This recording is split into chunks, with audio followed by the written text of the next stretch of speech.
Салам достор. Ал Үмүт ал каналына кош келиңиздер. Менин атым Элмир, силер менен ый китеп тизилдигөө даярмын. Эгер мурунку видеомдорду көрбөсөңөр, суранат элем, көрүңүздөр. А бүгүн болсо биз сыйынуу жөнүндө ый китеп эмне айтат экенин көрөлү.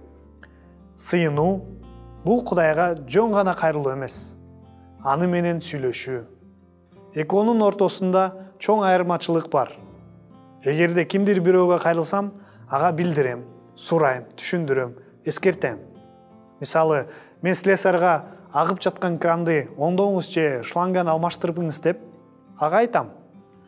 Ал эми кимдир бирөө менен баарлашуу бул достук маектешүү, ой бөлүшүү, сезимдерди жана идеяларды бөлүшөм. Мен Кудай менен дос катары сүйлөшө алам. Жашоодо мен билбеген кеңешчи катары эмес. Чыныгы сыйынуу Кудай менен болгон маанилүү, маңыздуу жана ишенимдүү сүйлөшүү. Тиленүү жасалма жана мажбурлап жасалбашы керек. Бирок толугу менен табигый Кудай менен жөнөкөй сүйлөшүү болушу керек. Кудайга кайрылганда адам өзүнө көңүл бурат.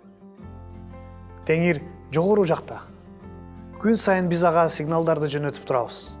Алар ага жетет деген үмүт менен ошентип Кудай менин аракеттеримди угуп, мени сыйлайт деп күтөт. Бул учурда сыйынуу бул милдетти гана аткаруу. Бул ойлонбостон чечкиндүүлүк менен жасалат. Аягында бул руханий өлүмгө алып барат. Сыйынуу оозду гана эмес, жүрөктү ачуу дегенди билдирет. Анткени анда акыл эмес, жан сүйлөйт. Жеке сыйынуу адамдар үчүн эмес, Кудай үчүн.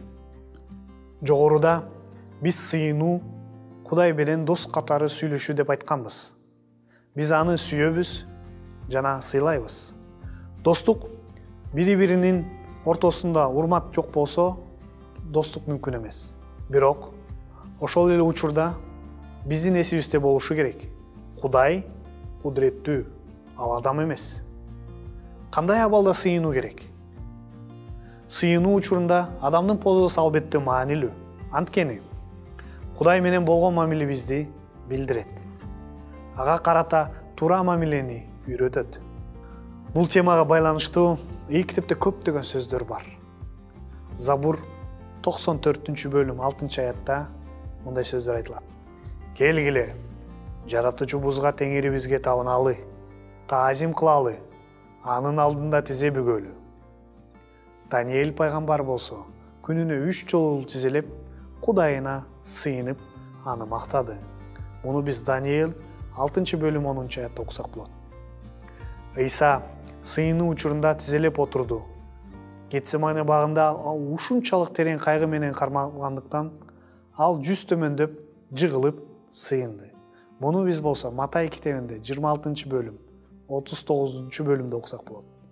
Лука болсо 22-бөлүмдө 41-бөлүмдөрдө окусак болот.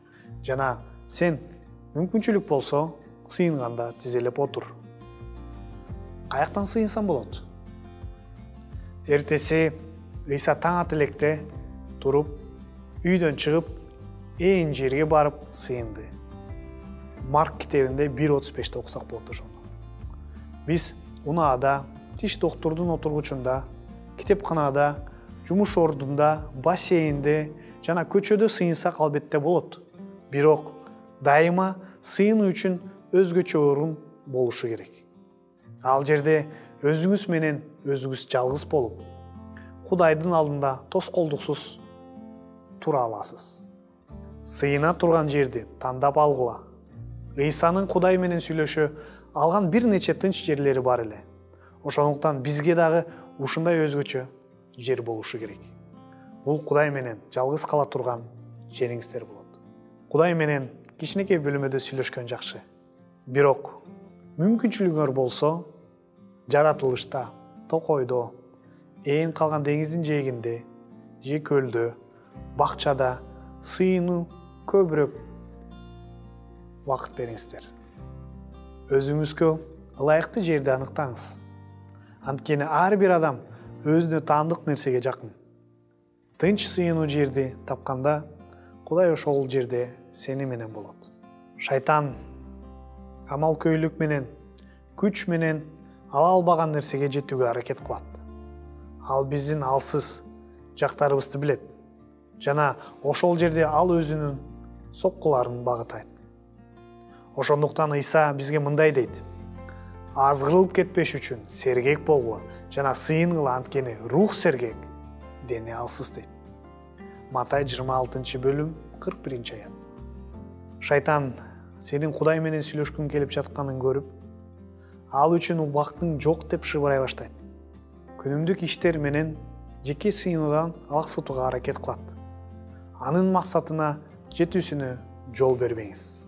Сыйынуу аркылуу биз Кудайга жашообузда биринчи орунду беребиз. Бүгүнкү күндө сиз үчүн эң маанилүү эмне?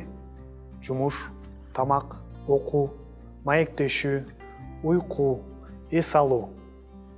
Ошолор маанилүүбү? Же сыйынуу баарынан маанилүүрөөкпү? Мына достор, Ыйык китеп сыйынуу жөнүндө ушундай сөздөрдү айтат.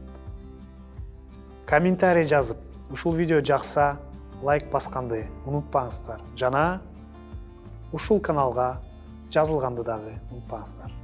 Эмки көрүшкөнгө чейин аман болуңуздар.